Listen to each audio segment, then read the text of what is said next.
এবং আমি বহু মানুষকে পার্সোনালি এটার পরামর্শ দিয়েছি, ওনারা আমল করেছেন, আমল করে উপকৃত হয়েছেন। এরকম বহু মানুষ আছেন, বৃদ্ধ মানুষ, বাবা ক্যান্সারে আক্রান্ত হয়েছেন অনেক দেরিতে, আল্লাহ তাআলা অলৌকিকভাবে সাহায্য করেছেন। হ্যাঁ, কখনো যদি আল্লাহ তাআলা এই আমলগুলো করার পরও আমার বিপদ দূর না করেন, তাহলে হয় আমার আমলের মধ্যে কোনো ত্রুটি ছিল, অথবা আমার এই বিপদ দূর না হওয়ার মধ্যে আমার জন্য কোনো কল্যাণ নিহিত ছিল। আল্লাহ তাআলা আমার দোয়া কবুল করে যে উপকার হতো তার চাইতে বেটার কিছু হয়তো আমাকে দিবেন, এই ইয়াকিন একজন ইমানদারের থাকবে। সে 4টা আমলের 1 নম্বর হলো ইস্তেগফারের আমল। ইস্তেগফার, আপনি ফেসে গেছেন কোনো জায়গায়, কোনো উপায় পাচ্ছেন না, আপনি ইস্তেগফার করতে থাকেন। আস্তাগফিরুল্লাহ ওয়া আতুবু ইলাইহি, আস্তাগফিরুল্লাহ ওয়া আতুবু ইলাইহি, আস্তাগফিরুল্লাহ ওয়া আতুবু ইলাইহি, আস্তাগফিরুল্লাহ, আস্তাগফিরুল্লাহ, আস্তাগফিরুল্লাহ আল্লাযী লা ইলাহা ইল্লা হুয়াল হাইয়ুল কাইয়্যুম ওয়া আতুবু ইলাইহি ওয়া লা হাওলা ওয়া লা কুওয়াতা ইল্লা বিল্লাহ। اللهم أنت ربي لا إله إلا أنت خلقتني وأنا عبدك وأنا على عهدك ووعدك ما استطعت أعوذ بك من شر ما صنعت أبوء لك بنعمتك علي وأبوء لك بذنبي فاغفر لي فإنه لا يغفر الذنوب إلا أنت সাইয়্যিদুল ইস্তিগফার। এভাবে যে কোনো ইস্তিগফার করতে থাকেন, আপনি বেশি বেশি করে আল্লাহর কাছে ইস্তিগফার ক্ষমা প্রার্থনা করতে থাকেন, খুব বেশি। আপনার 2 ঠোঁটে অনবরত আপনি চাইতে থাকেন আল্লাহর কাছে ক্ষমা। এই ইস্তেগফার সম্পর্কে নবী করিম সাল্লাল্লাহু আলাইহি ওয়াসাল্লাম বলেছেন, মাল্লাজিমাল ইস্তেগফার, যে ব্যক্তি ইস্তেগফারকে আঁকড়ে ধরবে, আঁকড়ে ধরা মানে কি, এটা ছাড়বে না, সে পড়তেই থাকবে অনবরত। টয়লেটে যাওয়ার সময়টা, ঘুমের সময়টা, খাওয়ার সময়টা বাদে, অবসর নামাজের সময়টা বাদে সারাক্ষণ সে ইস্তেগফার পড়বে। এরকম যদি কেউ করে, আল্লাহ রাব্বুল আলামিন জাআলাল্লাহু লাহু মিন কুল্লি হাম্মিন ফারাজা ওয়া মিন কুল্লি যায়কিন মাখরাজা, সকল পেরেশানি থেকে, সকল টেনশন থেকে বের হওয়ার পথ আল্লাহ তাআলা অলৌকিকভাবে তার জন্য আবিষ্কার করে দিবেন। এবং আমি আমার জীবনে যেটা বলেছিলাম, বিস্তারিত বলতে চাই না, এরকম পরিস্থিতি আসছে যে চোখের সামনে কোনো আপাতত রক্ষার কোনো পথ আর খোলা নেই, এমন ভয়াবহ বিপদ। ইস্তেগফার করতে করতে এমনভাবে আল্লাহ তাআলা সাহায্য করেছেন যে এটা কল্পনা করলেও মনে হয় যে স্বপ্নের মতো। কিভাবে এখন এই লোক এই জায়গায় আসলো আমার সাহায্যের জন্য, এই লোক তো এটা এই জায়গায় আসার কথা না, তিকুনি এসে হাজির হয়ে গেলেন এবং উপকারটা, আমার সমাধানটা হয়ে গেল সমস্যা। তো আলহামদুলিল্লাহ, বহুবার আমি পরীক্ষা করেছি, আর আমার পরীক্ষার 2 পয়সার দাম নাই। হাদিসে বলা আছে, গ্যারান্টি দেওয়া আছে, আমার পরীক্ষা করলেই কি না করলেই কি। তাহলে একটা আমল হলো কি, ইস্তেগফার। সব সময়ের জন্য এটা কন্টিনিউয়াস করবেন, আর এমনিও অবসর সময় ইস্তেগফার করবেন। আরবদের মধ্যে সৌন্দর্য আছে, তারা বিভিন্ন ডাক্তারের ওয়েটিং রুমে বা বিভিন্ন জায়গায় মানুষ যেখানে অপেক্ষা করে পাবলিক প্লেসগুলোতে লিখে রাখে ইস্তেগফার করুন, আপনার হাইওয়েগুলোর পাশে লেখা থাকে ইস্তেগফার করুন, এবং তারা আসলে একটু পরপর দেখা যায় ইস্তেগফার করে। ভালো মন্দ গুণ সবার মধ্যে আছে, তাদের এই ভালো গুণটা আছে, ইস্তেগফার বেশি বেশি করা। আমরা ইস্তেগফার সচরাচর এইভাবে অনবরত অবসর সময় করার অভ্যাস অনেকের মধ্যেই নেই। আমরা এটা চালু করবো ইনশাআল্লাহ। বিশেষ করে যখন কোনো সমস্যা হবে তখন ইস্তেগফার চলতে থাকবে মুখে অনবরত, ধীরে ধীরে মহব্বতের সাথে নিজেকে, নিজের পাপ অপরাধগুলোর কথা স্মরণ করে আল্লাহর কাছে মাফ চাইতে থাকবো, পেরেশানি দূর হবে ইনশাআল্লাহ। 1 নাম্বার 2, দুরুদ। নবী করিম সাল্লাল্লাহু আলাইহি সাল্লামের প্রতি দুরুদ পাঠ করা, এটা যদি আপনি নিয়মিত করতে থাকেন মহব্বতের সাথে, আল্লাহুম্মা সাল্লি আলা মুহাম্মদ ওয়া আলা আলি মুহাম্মদ কামা সাল্লাইতা আলা ইব্রাহিম ওয়া আলা আলি ইব্রাহিম ইন্নাকা হামিদুম মাজিদ, আল্লাহুম্মা বারিক আলা মুহাম্মদ ওয়া আলা আলি মুহাম্মদ কামা বারাকতা আলা ইব্রাহিম ওয়া আলা আলি ইব্রাহিম ইন্নাকা হামিদুম মাজিদ। আপনি একবার ছোট দুরূদ যদি পড়েন, সাল্লাল্লাহু আলাইহি ওয়াসাল্লাম, সাল্লাল্লাহু আলাইহি ওয়াসাল্লাম, আল্লাহুম্মা সাল্লি আলা মুহাম্মদ ওয়া আলা আলি মুহাম্মদ, শুধু এইটুকু পড়েন। জাযাল্লাহু আন্না মুহাম্মাদাম মা হুয়া আহলু, শুধু এইটুকু পড়েন। আপনি এইভাবে যেই কোনো দুরূদ নবী করিম সাল্লাল্লাহু আলাইহি ওয়াসাল্লামের প্রতি যদি পড়েন এবং পড়তে থাকেন অনবরত, ইস্তেগফারের পাশাপাশি দুরূদের ক্ষেত্রে নবী করিম সাল্লাল্লাহু আলাইহি ওয়াসাল্লাম বলেছেন যে এইটা তোমার জন্য যথেষ্ট হয়ে যাবে। তুমি যদি আল্লাহর কাছে আর কোনো দোয়া করতে না পারো, শুধু দুরূদটা পড়ো, তোমার সব পেয়ে যাবে, কিচ্ছু লাগবে না। এক সাহাবী বলছেন, রাসূলুল্লাহ, আমার দোয়ার মধ্যে দুরূদ কত পার্সেন্ট রাখবো? আমি তো আমার অনেক কিছু আল্লাহর কাছে চাইবো, দুরূদ মানে তো নবীজির জন্য দোয়া, মানে আমার জন্য তো আমি দোয়া করবো, আপনার জন্য দোয়া কত পার্সেন্ট করবো? 1/3, 1/4, তারপরে হাফ, এবার বিভিন্ন পার্সেন্টেজ বলছিলেন তিনি। নবী করিম সাল্লাল্লাহু আলাইহি ওয়াসাল্লাম বলেছেন যে হ্যাঁ, এর বেশি করতে পারলে আরও ভালো, আরও ভালো।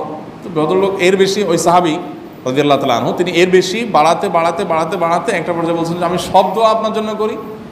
নবী করিম সাল্লাল্লাহু আলাইহি ওয়াসাল্লাম বলেছেন তাহলে তোমার আর কোনো দোয়াই করতে হবে না, এর মধ্যে সব দোয়া চলে আসবে। কারণ আপনি যদি বলেন আল্লাহ আপনার নবীর প্রতি আপনি রহমত নাজিল করেন, আপনার নবীর প্রতি আপনি শান্তি নাজিল করেন, আপনি যেটা দোয়া করেন তো আল্লাহকে আল্লাহর নবীর প্রতি আপনি রহমত নাজিল করতে বললে আল্লাহ তাআলা আপনার প্রতি রহমত নাজিল করবেন কি করবেন না? আপনি কাউকে খুশি করতে চান, কার কাছ থেকে কিছু আদায় করতে চান, তার ছেলেটারে যদি হাদিয়া তোহফা দেন, আদর যত্ন করেন, তো বাই ডিফল্ট অটোমেটিকলি ওই লোকের সিম্পেথি আপনার দিকে আসবে কি আসবে না? চোখ বন্ধ করে আসবে। তো আল্লাহর নবীর জন্য যখন আপনি দোয়া করবেন তখন আল্লাহ তাআলা আপনার মধ্যে রহমত নাজিল করবেনই, এটা নবী সাল্লাল্লাহু আলাইহি ওয়াসাল্লামের ওয়াদা।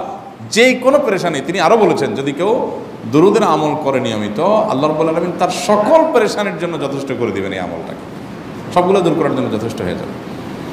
এই দুরূদের আমলটা আমি দেখেছি সুবহানাল্লাহ গুলির মতো কাজ করে। আজকের ঘটনা, এক ভদ্রলোক সকালে একটা টেলিভিশন চ্যানেলে, বেসরকারি চ্যানেলে প্রোগ্রাম শেষ করে নামছিলাম লিফটে, তো উপস্থাপক উনি বলছিলেন যে ভাই, মানে দুরূদের আমল পড়ে আমি কিছুদিন আগে একটা মানে এমন একটা অবস্থা যে এইটা থেকে বের হওয়ার কোনো পথ আর নাই, শুরু করলাম দুরূদ অনবরত, এরপরে আল্লাহ তাআলা আমাকে এমনভাবে উদ্ধার করলেন আমি কল্পনা করতে পারিনি।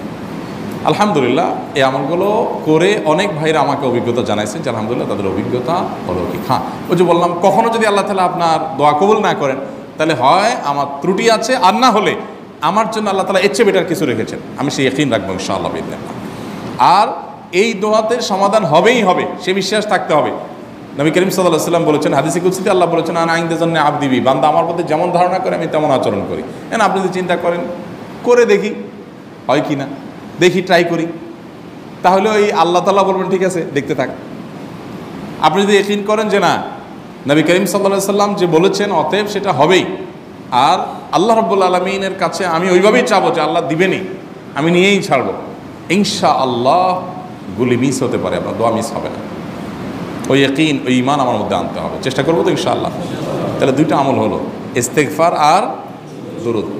3 নম্বর আরেকটা আমল হলো দোয়া ইউনুস। দোয়া ইউনুস, লা ইলাহা ইল্লা আনত সুবহানাক ইন্নী কুনতু মিনাজ জালিমিন। বেশি বেশি পড়তে থাকবেন, যখন বিপদে পড়বেন ইস্তেগফার আর দুরূদ পড়বেন সবচেয়ে বেশি, আর মাঝে মধ্যে দোয়া ইউনুস, লা ইলাহা ইল্লা আনত সুবহানাকা ইন্নী কুনতু মিনাজ জালিমিন। আল্লাহ সুবহানাহু ওয়া তাআলা কোরআনে কারিমে এই দোয়ার পরে বলেছেন, ওয়া কাযালিকা নুনজিল মুমিনিন।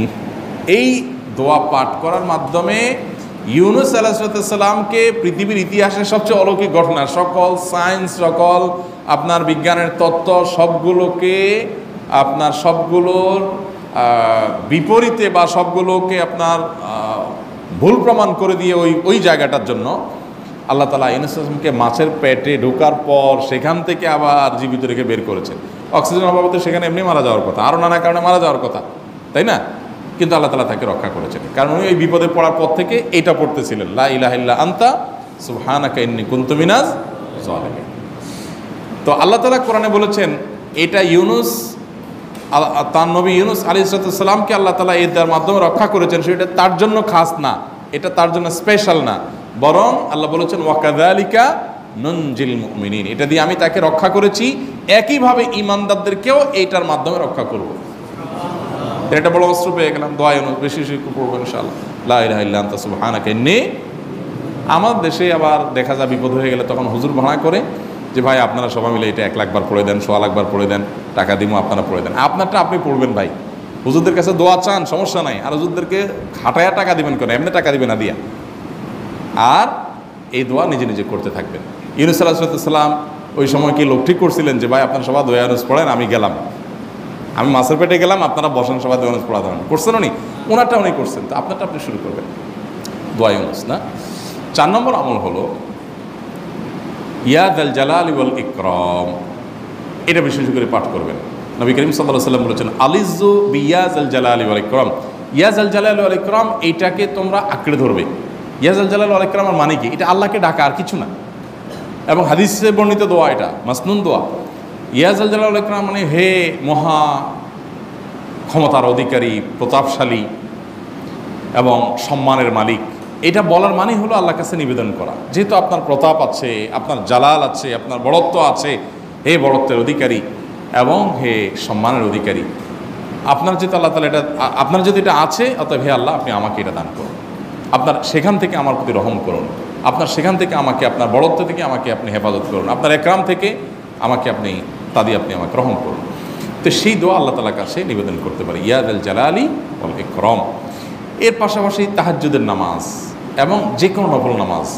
কারণ নবী সাল্লাল্লাহু আলাইহি সাল্লাম ইজা হাজাবাহু আমরুন সাল্লাহ, নবীজি সাল্লাল্লাহু আলাইহি সাল্লামের কোনো পেরেশানি শুরু হলে আগে ওযু করে 2 রাকাত নামাজ পড়তেন, ওযু করে 2 রাকাত নামাজ পড়তেন।